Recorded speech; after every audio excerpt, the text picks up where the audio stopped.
Good morning. Welcome to Nigeria Now, showing on your digital first Pan-African news network, TOS Television. My name is Merciful Anjinamo. To analyze some stories this morning is Adebayo Fajimi. You're welcome to the show. Thank you very much. Of course, we have some headlines that are on the front pages of the newspapers in Nigeria.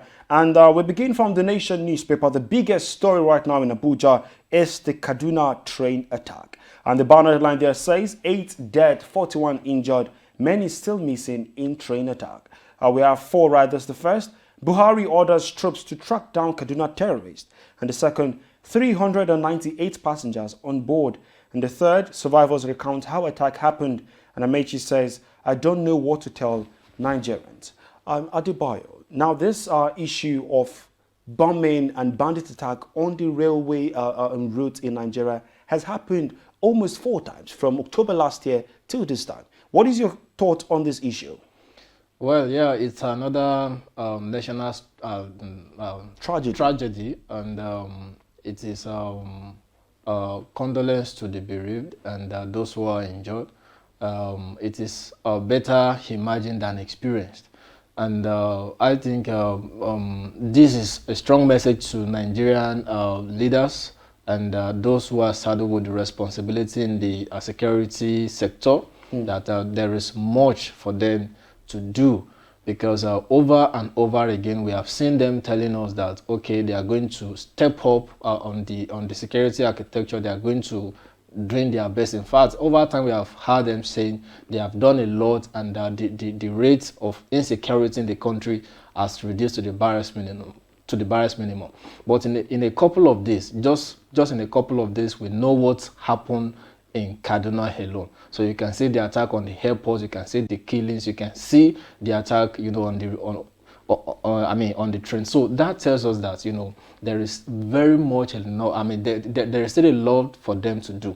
And like I have said repeatedly, see, gun alone will not win this war. You cannot carry gun alone and be attacking this war. One, have you really studied the motive of these people? Why are they really doing this? What is their agenda? Then secondly, what is their model of operation? How do they operate? So until we are able to put together a very strong intelligence, we may not be able to curtail these people, and God alone will not do it. So there is much for them to do, so that everybody can go about their businesses without any fear or any intimidation. So we'll keep on appealing to the government to step up to their responsibility and do the needful for Nigerians. All right, of course, that's on the big story on the Nation newspaper.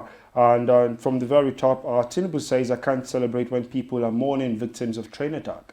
Of course, we see on page 7, 44 Constitution review bills for houses of assembly. That's on page 7. On page 6, PDP zoning battle shifts to autumn committee as aspirants engage proxies.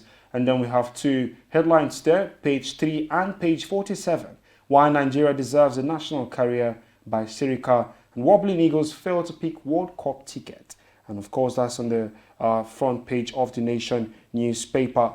We had a second leg yesterday at the Moshood Abiola Stadium, where the Ghanaians came to play Nigeria, the Super Eagles of Nigeria. And the first leg, like I said yesterday, happened in Kumasi Stadium. It was a draw, a tie, basically. And now we expected a win for Super Eagles, but unfortunately for Nigerians, it ended as a tie. And of course, we're walking with the away goal, which gave the Ghanaians the victory. How do you react to everything? Yeah, my reaction is just like that of very many Nigerians. So our hope was dashed, and we were very, very disappointed, because if you see the kind of encouragement, the kind of support, the kind of momentum people were trying to gather for these people to ensure that they walk out victorious in that match, all effort really proved abortive.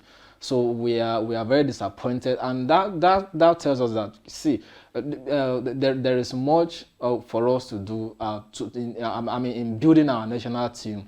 There are a lot of talent, and there are a lot of things we still need to put into place to ensure that we have a very vibrant team in a contest like this, because really it's disheartening for me that my country will not be well represented in the World Cup, and I can't just imagine myself just standing before the TV and be watching the tournament without my country. So, and I want to believe that is the feeling of of other Nigerians. So it is very pathetic. So nobody feels good about that. Really. Totally agree with you on that one. On the Punch newspaper, the big story is talking about the Kaduna Abuja train attack. It says Buhari National Assembly, governors demand tough actions, survivors recount ordeal.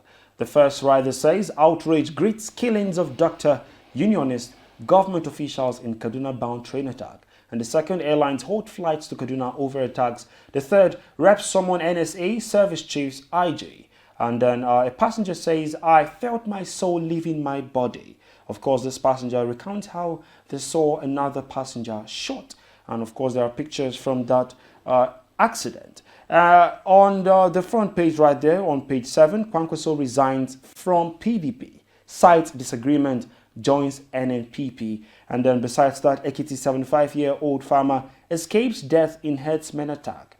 And then Yahoo Boy's mother jailed 5 years for receiving 91 million naira internet fraud legacy. That's on page 8 of the Punch newspaper. And the Business Day newspaper says, right here, of course, before we go to the Business Day, the Daily Sun, outrage, tears, trail Kaduna train attack. That's on the big story there on the Daily Sun newspaper. From the very top, PDP will come up with acceptable position on zoning. That's coming from Autumn. We move straight up to the Nigerian Tribune. But besides the pictures of the day, AEDC appoints Adioye Fadeibi MD. And then Elumelu honored at Time 100 Impact Award. And then Lagos Police trail sponsors of abductors of school children. And of course, Kwankwaso dumps PDP. Then underneath we see Nigeria has recorded 120 deaths, 659 cases of Lassa fever this year. That's coming from NCDC. And FG declares state of emergency on childhood tuberculosis. And then besides that, EFCC secures conviction of 2,220 for cybercrime, recovers over 152 billion naira. That's coming from Bauer. And from the very top, we see police fall attack on Dangote refinery in Lagos, and then reps summon AGF finance minister, others, over non-implementation of police new salary. That's coming on page 13 of Nigerian Tribune newspaper. Perhaps some argument, according to some Nigerians, is inadequate welfare for our security personnel. We'll try to bring it, vis-a-vis the concept of the continuous attack, especially bandit attack in Nigeria, especially during at the north eastern part of the country. Do you think this is an excuse? Yeah, it is not an excuse. If we begin to analyze this issue, it is a very complex situation. And, like we have seen in Nigeria over time, I think even the situation is getting better now, because I think last year, or is it last year or early this year, that, the authorities, moved to increase the salary of police personnel. But what we have seen over time is that you employ people as security personnel, and you are giving them, you are not taking care of them. So what message are you passing across to them, so that these people can resort to anything? If you employ people to serve as security personnel and you are not taking care of them, and you give weapon to them, of course the consequence. So they can resort to anything. So, but that is not enough. That is not enough. So I think number one, these people that they are on the front line, we need to take care of them very well. Then the hope of so many times you have seen in this nation, family of ex-servicemen, and a lot of them like that. We know the horrible situation they used to find themselves after the demise of their fathers. So situations like that, we cannot continue in situations like that, because by the time you are not giving people that sense of belonging, that sense of loyalty, that okay, I can, whatever that happens to me, if I give all my best to my nation, I know that my family or the family I'm leaving behind will not suffer. Nothing will happen to them. But the case is different here. So I think there is just a lot for us to do, and like I used to say, that everything rises and falls on leadership. So if we need to get this done, so our leaders at all levels, especially in the political sector, needs to rise up and just play up to the expectation and be sincere and give to the citizens all they need to give to them, so that when they leave the position, it can be said of them that when they were here, they give in their best. I totally do agree with you on that one.